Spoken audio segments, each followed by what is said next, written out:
Hey, how's it going? I'm a psychiatrist and I was looking for a decent list of tools to give to my patients with ADHD and just found out there's a lot of not so great information out there. So I wanted to make a list of the top 10 tools for ADHD and only include the ones that are practical and relatively easy to implement and the ones that make a big difference. So in another video, I flew through what the top 10 tools were, but I wanted to make a video that goes through each one really slowly and talks about what I think are the best way to use these tools. So this video is going to go into a lot of depth and be on the longer side. If you just want a quick list, check out the other video. On the bottom, I'll have each of the tools divided into chapters if you want to just quickly go to one of the ones that you wanted to learn more about. I'm going to be mentioning a bunch of different apps and resources and products. I promise I'm not sponsored by any of them whatsoever. So these are just products and apps and things that I've found useful. But in the description, I'll have a link to all the different things that I'm talking about through this video. So let's get started. So as I mentioned, tool number 1 is a calendar and tool number 2 is a task list. And I combine these together to make the one calendar, one task list method. Now, I think that these two tools are the absolute most important tools for managing ADHD. And that's because ADHD means executive dysfunction. So it makes it hard to organize and prioritize effectively. And these two tools allow you to externalize your executive function, and they're the two best things we have that allow you to live a somewhat normal, organized life. And I know what you're thinking. I've tried calendars before, or I've tried task lists before, and it just doesn't work for me. I'm begging you, don't let those past struggles deter you. Because I know that everyone can use these things if they put their mind to it. And if you do, you'll see massive improvements in organization, timeliness, and your overall productivity. I'm going to describe the system that I use that I think is the most helpful, but really it's important that you find a calendar and a task list that works for you. So some people prefer physical planners. This would be a journal that has a calendar in it and also a task list. If you really prefer physical ones, I like the Full Focus Planner or the Clever Fox Planner. But for me, by far, the most effective system I've come up with is just using Google Calendar and Google Tasks. And that's because you can use these two together. They're really well integrated. They're accessible on all different devices, so I have it really nicely on my phone, and it's accessible across all my computers and devices. So for me, for tool number 1, I use Google Calendar. This is the platform I use for putting in all my appointments, meeting, and events. So I have upcoming birthdays and concerts and basically everything that I'm going to eventually do on my calendar. And then I have Google Tasks, which is actually integrated into Google Calendar. So on Google Tasks, I put everything that I need to eventually get done. A lot of times I'll put appointments that I need to eventually put into my calendar. And Google Tasks allows me to actually drag my tasks and put it onto my calendar. So regardless of what apps or systems you're using, if you're using a different calendar, a different task, or if you're using a physical planner, there are 2 golden rules to using these tools. The first golden rule is that we only use one system only. So I only use one calendar and I only use one task list. That means I don't have any notes for my other calendar dates. I don't have any notes for any other task lists. So all my tasks, whether it's a task that I need to get done for work or it's a task for my personal life, it goes into the same task list. And the same goes for my calendar. So that's golden rule number 1. We only use one system and we don't use any other notes or any other anything. Then golden rule number 2 is I capture everything immediately. So I make it a habit to input absolutely everything into my task list the moment it comes to my attention. The moment someone talks to me about a party or a birthday, it instantly goes to my task list. So I never tell myself, oh, I'll put that in my calendar or task list later. As soon as a task is given or an event is told to me, it goes into my one system. So those are the 2 golden rules, one system only, and capture everything immediately. So now I can go over the other rules that I don't adhere to as strictly. So rule number 3 is I start my day every day with a daily review of my task list. So every morning I take a look, I open up my calendar, my Google Tasks is on the right side, and then I look at the free space that I have in my day and I move my tasks onto my calendar. Then this brings us to the next rule, any task that doesn't get done in that day just gets carried over to the next day. And subsequently, any task that does get done gets marked as completed and it disappears. And that's really it. The most important thing are the 2 golden rules. I have one system, I keep it relatively simple, and I never use like a slip of paper to remember anything, and I never use another notepad for another task. I only use my one task list. And the second rule is that I prioritize whenever someone tells me I need to do something or that I have something scheduled, then I immediately capture it. So, using a calendar and a task list are really the 2 core organizational tools that will significantly improve how you manage your responsibility. Just do your best to stay consistent. You can tailor these tools to your needs, and I promise you'll see a major change in how efficient you are with things, how little you forget things, and just a reduction in stress levels. All right, now tools 3 and 4 are related to our task list system, but they sort of take it one step further to make it a better system. So, tool number 3 is a task prioritization system. So, the tool here is to develop a system that prioritizes your tasks so that you know your essential tasks from the tasks that you need to eventually get to. So, whenever I add something to my task list, I immediately assign it a priority level. And I keep this system incredibly simple. I use an ABC system. So, A are tasks that I must do as soon as I can. B are tasks that are important, but I don't need to do them today, maybe by the end of the week ish. And then C are tasks that are super not important, but I know I need to get to them eventually. So whenever I add a task to my task list, I just put A, B, or C before what I type. So let's say I'm in a meeting with someone and I get assigned a task that I need to get done by the end of the day, then I'll definitely type A and then put the task in. And then sometimes something will pop into my head as something I need to do eventually. Like I'll look at my shoes and go like, oh geez, those are dirty. I need new shoes. So that gets a C, buy new shoes. As I mentioned in the previous tools, every morning I review my task list and calendar, and I know the A tasks are the ones that I need to put in immediately. And if it's a day where I have a ton of open time, I'll throw in the B tasks. Now, the important thing is just that you develop a super simple system that works for you. One additional thing that has worked for me is I only use Google Tasks, but I actually have 2 different task lists. So I have my main task list that has everything I need to get done, and then I have a second task list that I just call long-term things. So what goes into long-term tasks are all those things that I don't imminently need to get done, but I just need to get to them eventually. And I do this because there's a ton of things that I know I need to eventually get to, but I know I'm not going to get to them this week. And I like just having my main task list just be things that I know I need to do relatively imminently. So this just has a bunch of things that I need to get to that don't really have a specific deadline. And how it actually looks in my world is that there'll be a random Saturday that I'll be sitting there and have nothing to do, and I'll take a look at my long-term task list and go, oh yeah, I do need new shoes. So yeah, to recap, tool number 3 is a task prioritization system. A for imminent tasks, B for things in the relatively soon, within a week, and then C is non-urgent tasks. All right, this brings us to tool number 4. This is the task breakdown technique. So one of the most common challenges for people with ADHD is an overwhelmed feeling when it comes to really big tasks. So really big things can feel insurmountable, and then they never get done because of how stressful it is to think about doing that big task. So to get around this, we need to break tasks into smaller, more manageable steps. So, for example, let's say I know I'm having people over Friday night, and one of the things I need to do before Friday is clean the whole house.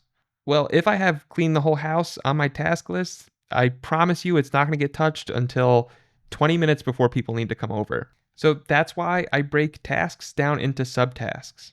So if you're using Google Tasks, you just right mouse click and hit subtask. So I'll break down clean the whole house into wipe the counters, put away the dishes, sweep the floors, and do your laundry. And then I can just move the subtasks into the calendar for my open spaces. So I break a task down into as many small steps as necessary. And this can make what seems like a really daunting task just a series of pretty simple actions. And even for making this video, I broke it down into writing the script, recording the audio, and editing the video. And as you can see, because you're watching this video, it got made.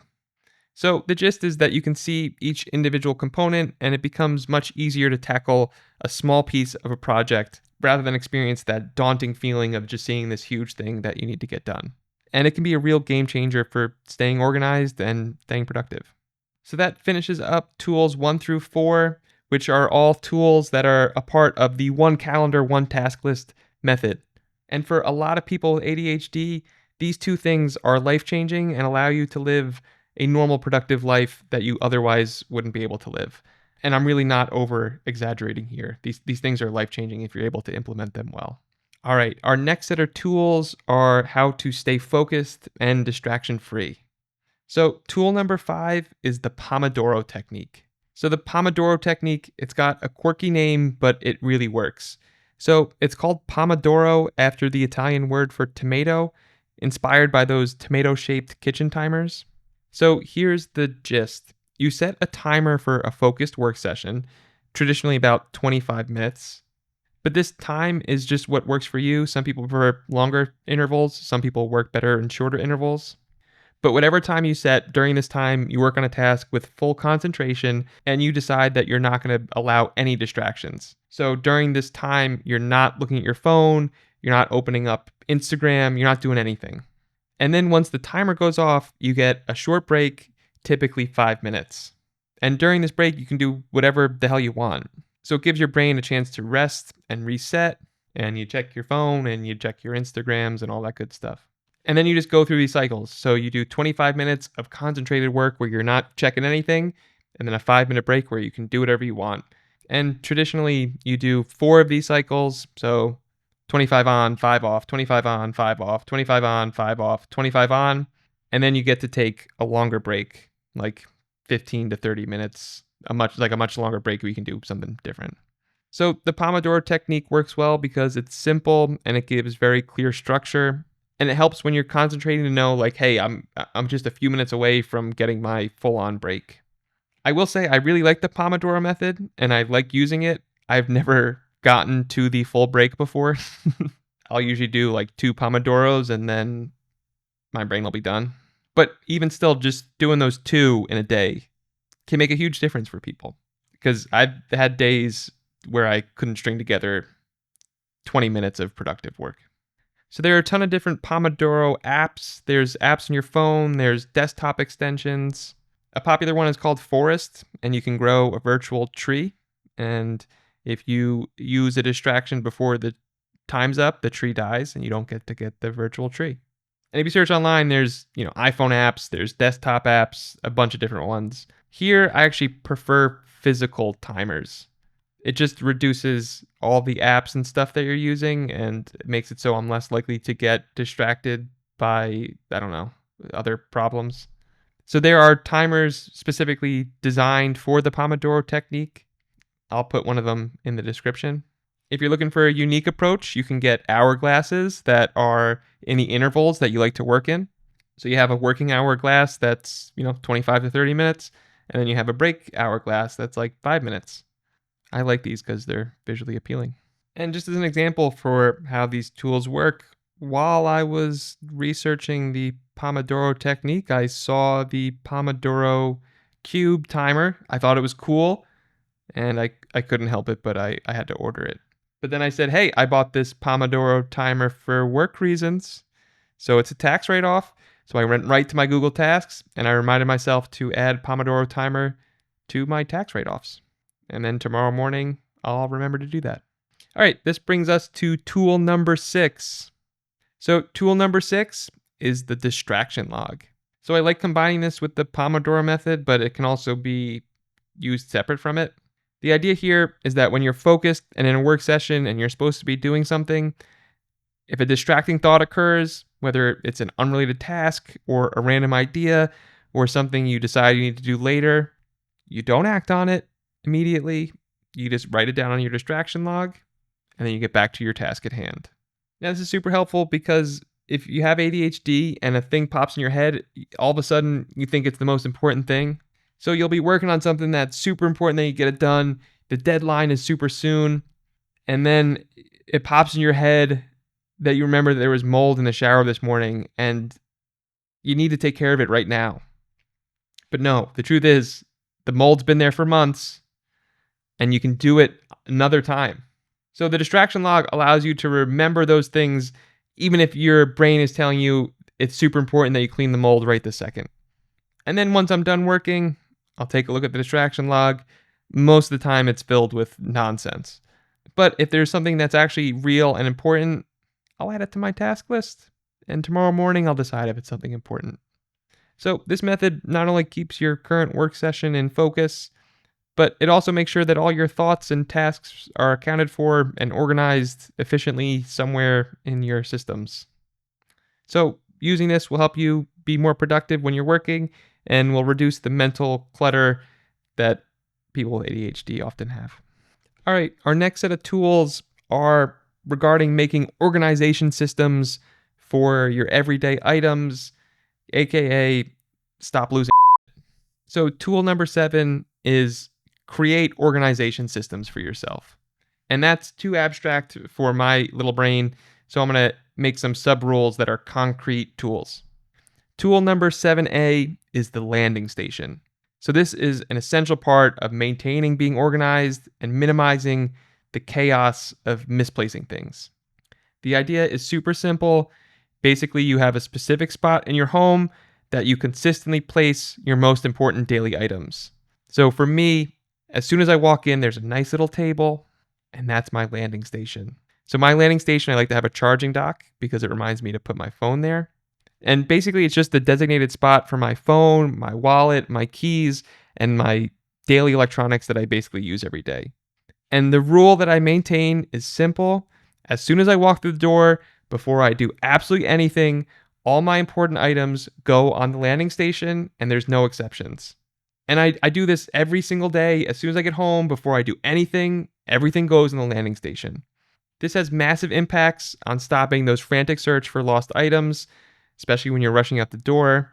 And I also recommend getting people involved in your life to tell them about the system. So tell your partner or your roommates or your family members, let them know about your landing system and ask them politely, hey, I know I lose a ton of stuff. If you ever see my phone or my wallet or my keys and it's not on the landing station, then it's not where it should be.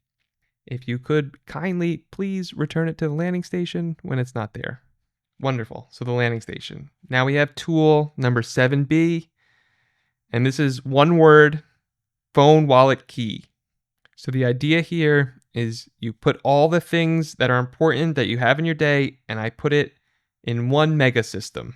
So I have a phone case that doubles as a wallet, and inside my wallet, I put my key. So this integrated system makes it so there's only one thing I ever have to remember. I used to always forget one of these things. I would never be able to find my phone or my keys or whatever. But the patented PsychoFarm phone wallet key system makes it so that it's such an important thing and it's only one thing that you need to remember so you don't lose it. Now, this is just one specific example. The broader goal is to try to find creative ways to streamline tasks and reduce the number of items that you need to manage.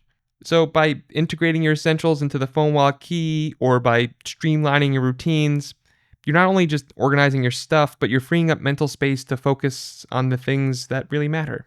So the concrete tool is the phone wallet key, and the abstract tool is just develop little systems for yourself that make your life simpler. All right, this brings us to tool number 7C. That's first, having a backup key for when you misplace your key, and second, having GPS tags in all your important stuff. So this is just a fail-safe for when your systems fail. You have a backup plan for being able to find your stuff. So as soon as I get a new key for an apartment or for work, assuming you legally can, I make a copy of it. I make tons of copies of it, and I keep the copies in a secure location. And for my apartment key, I literally have a spare apartment key taped to the wall somewhere outside of my apartment that I'm not going to tell you where it is. But the gist is that before I started doing this, I used to call my landlord like 10 times a year because I couldn't find my keys. But now that I have a key taped somewhere outside that you don't know where it is, that happens less often. And then the second thing is I throw the GPS trackers in all my bags so that I never lose those bags. And some of the trackers can go into your wallet. I don't need the wallet tracker because I have the Psychopharm patented phone wallet key system, which already has Find My iPhone on it. But yeah, the GPS trackers are cheap enough that you should throw them in all your bags. All right, this brings us to tool number 8, which is always use automatic payments. So it might sound like a silly tool, but as soon as you see that one of your services has automatic payments, fill it out immediately. Make it so that you're automatically paying for all your bills. I have automatic payment on my credit cards, automatic payment on my internet, on my utilities. Basically every recurring payment I have automatic payments on. And then to further simplify your life, use the cool subscription services on Amazon for your everyday essentials. So I have a monthly subscription to come for my coffee. I have once every 3 months a subscription for my conditioner and for my toothpaste and for my floss.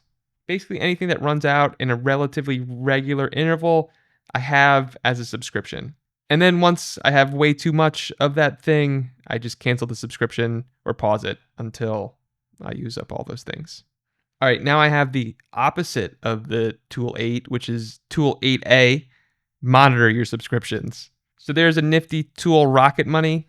This takes a look at all your active subscriptions by looking at your credit card and then reminds you to cancel them. I'm not sponsored by Rocket Money.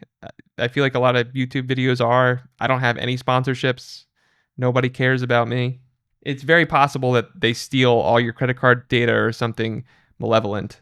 I truly have no idea, but for me, it's worth it. They can have my credit card data because it helps me to not pay subscriptions. All right, this brings us to tool 9, which is simplify your environment. So I'm going to have a bunch of subheader tools that are more concrete. But the idea here is your environment makes a big impact on your ability to focus. So it's tempting to fill your workspace and your desk with books and guitars and all your hobbies. But the best approach for maintaining focus is to keep where you work as simple as possible. A clutter-free environment minimizes distractions and helps you to just keep productive on whatever it is that you want to work on. Now let me get to my concrete mini tools that I think are helpful. So tool 9A, go to your notification settings on your phone and turn off all non-essential notifications on your phone. I have basically everything turned off except for messages and emails. So this reduces interruptions, lets you maintain focus. This way you don't get a notification for some stupid app and then you open your phone and you're down some rabbit hole. Just one little caveat there. Remember to adjust your settings for things like Uber that you might need notifications for while you're using it.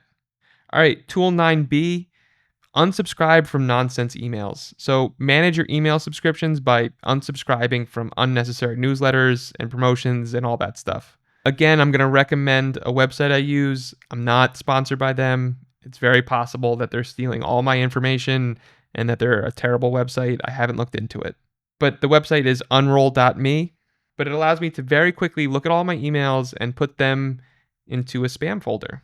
And if they're stealing all my data and looking at all my private information, it's worth it for me because I don't get annoying emails from spammed annoying people. All right, tool 9C, use a black and white phone background. So I have an Apple phone and the new iOS makes it so you can make all the apps just black and white. To do this, just hold your finger down in some of the black spaces on your homepage.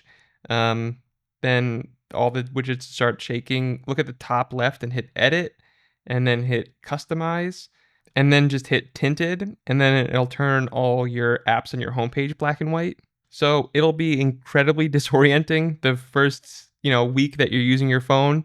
You might have a tough time finding your apps, but it's truly crazy how much it changes the apps that you use. So your brain must have all these associations with the colors of certain apps. And when I switched it to black and white, I kind of just stopped using a lot of the annoying time suck apps.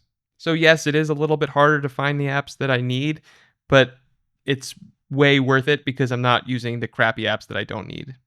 And that brings me to tool 9D, which is delete time-sucking apps. I didn't want to include tools that are kind of obvious that are really hard to do because life. But I wanted to add this because whenever I delete the apps that have doom scrolling as a part of their features, I stop using them and I don't think about it. So I acknowledge it's not that helpful to be told that you should delete the things that aren't helping your life. But who knows, maybe one person will be reminded to delete those annoying social media apps. All right, tool number 10 is an abstract one that I'll try to make more concrete. But tool number 10 is remember that your thoughts matter. And the concrete tool is the using replacement thoughts. So this is a very simple concept, but a lot of times I forget it that the way you think matters. Like you can't just have really negative, awful thoughts about yourself and have that not influence how you're doing. So the little voice inside our head, the one that says things like I can't do this or I'm going to mess up again or there's no way I'll be able to get that done. For a lot of people with ADHD, this negative self-talk is a constant companion and not a very helpful one. So I see this all the time. Kids who grow up with ADHD, and if it was undiagnosed, they developed a lot of negative self-image as a result of kind of being criticized for not being able to do what normal people can do. And it feels kind of normal for them to have just all these negative thoughts and these negative self-images and negativity. So this is where kind of the principles of CBT come into play. I'm not going to go into all the ins and outs of CBT. I will highly recommend a book called Feeling Great by David Burns, but I wanted to just talk about one little tool that makes a difference and maybe it'll help. So one of the core principles of this book is just that your thoughts matter. Like your thoughts have power over how you're doing. And the moment that you have a negative thought and you believe it, you trigger an immediate emotional response. And then these emotions will impact your ability to stay focused, stay motivated, and overall manage your ADHD symptoms. So here's how to use a replacement thought. First, you catch a negative thought. So pay attention to whenever you're engaging in negative self-talk. Maybe you're thinking, I'll never be able to get this done, or I'm such a failure. And if you hear that negative thought, replace it with a thought that meets the following two conditions. The first condition is it must be 100% true. So the new thought should be completely accurate. You don't need to exaggerate or use wishful thinking, just be honest. And the second key condition of the replacement thought is it should crush the initial thought. So the replacement thought should kind of dominate and take over the initial thought. So for an example, let's say you have a negative thought like, I can't do this. Well, your replacement thought is, this is challenging, but I've done similar tasks and I managed to get through them and I can probably tackle it one step at a time. So here, the thought is 100% true. You're not being unnecessarily optimistic. And two, this thought really takes over the initial thought. Now, another negative thought is, let's say you make a mistake and you go, God, I always mess things up. Well, your replacement thought is, hey, I made a mistake this time, but I do pretty well at work. People like me and I get a lot done. So again, this thought is 100% true. And the second part is it completely dominates the first thought. So the goal here isn't to be overly positive into every situation. I think that's nonsense. That's not how I think replacement thoughts work. Life has its ups and downs, and it's okay to acknowledge negative things. It's okay to acknowledge that things are tough. But the key tool here is be aware of how you talk to yourself. In ADHD, you develop a lot of negative self-beliefs and you engage in a lot of harsh self-criticism. And a lot of this self-talk stems from cognitive distortions, which are unhelpful and make you feel worse than you need to. So the goal here is to use your thoughts in ways that help you and don't hurt you. Do your best to identify the negative self-talk and recognize that you have more control over your thoughts than you might think. So do your best to acknowledge these distortions and work on replacing them with truthful, constructive thoughts that actually help you out. Maybe you need to take a look at the Feeling Great book to better understand this, but this is just one example of a really simple tool that has made a very significant impact in my life and my overall well-being. Just consider giving it a try. Next time you hear that negative voice, I'm an idiot or I'll never get this done, take a second, think of a replacement thought that isn't, blindly optimistic, but that is 100% true and that takes over the initial thought. And I will acknowledge that CBT has its limitations. A lot of times I prefer the ACT, acceptance, and commitment therapy approach. With that approach, the goal is more to get some distance from your thoughts. So you try to become a little bit more aware of the stories that you tell yourself. And you start to approach your thoughts rather than looking at them as either right or wrong. You approach them as either useful or not useful. And when you start engaging in thought patterns that you can recognize as not useful, like, God, I'm an idiot, or I'll never get this done, you do your best to try to get some space from those thoughts. A simple little way to do that is if you have the thought like, I'm a failure, you recognize it's a thought and you say to yourself, I'm having the thought that I'm a failure. And you can even go one step back and say, I'm noticing that I'm having the thought that I'm a failure. Again, the purpose here is just to kind of get some space from your thoughts and acknowledge that they're not the absolute truth. One way of putting it that I really like is you literally have an absolute lunatic in your head. If the thoughts in your head were a physical person next to you saying those things, you would hate that person. I don't know about you, but the person in my head is constantly complaining. He's constantly and moaning and giving me a hard time and going, "Oh, it's too cold outside," and "Oh, that friend's not very nice to you." And I think it could be helpful to actually like visualize this nut job in your head. For me, I take my own image and then put that like Dave Portnoy TikTok-y filter on it. But essentially, when I start kind of getting lost in those thoughts, I picture the filtered guy talking to me with those thoughts, and it helps me to get some distance from them. I don't try to push them away. I don't say that they're dumb. I don't criticize the thoughts. I just acknowledge that they're not helping me right now. All right, so that was my 10 top tools for managing ADHD symptoms. Again, check out the description where I put links for all the different things I mentioned for considering to purchase or different apps and whatnot. Remember that, different tools work differently for different people. So try out some of these, see what fits into your lifestyle, and don't hesitate to change them or adapt them to suit what works for you. If you can think of any other tools that have made a huge impact on your ADHD, I think it would be really cool if the comments were filled with just a bunch of different tools and tips and tricks that have worked for people. I appreciate you taking the time to watch this video. I hope you got something helpful out of it. Yeah, have a good day.